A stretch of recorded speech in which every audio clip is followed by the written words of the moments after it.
So when prepping nails, I take my cuticle bit and I do one side at a time. I do the reverse for the left side and the forward for the right, I believe. Double check that with me because I'm not for certain. I kind of just do it off habit now. Then once I'm done with that, I go ahead with my sander band and I move in one direction very lightly. I think my RPMs is on 5 or maybe 6 right now. I make sure I tuck my mandrel bit right up into, my sander band bit right up into the cuticle. I want to make sure I get every piece of dead skin off, but I want to do this in a light motion. I don't want to mess up their nails. I don't want any rings of fire, and you don't want to overfile their nail. A lot of people do it,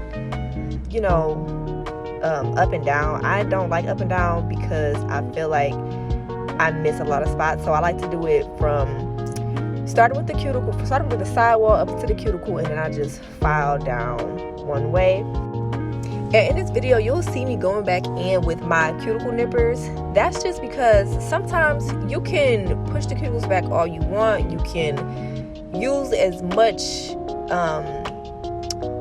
force that you want with it. Sometimes you'll see more skin come up, and I want to make sure I get every bit of skin off.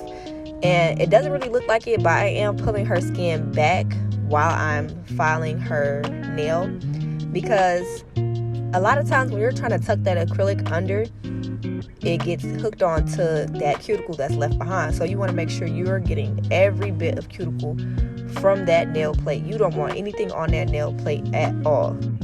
Then once I'm done doing all my prep work, I'm going to go in with my duster brush.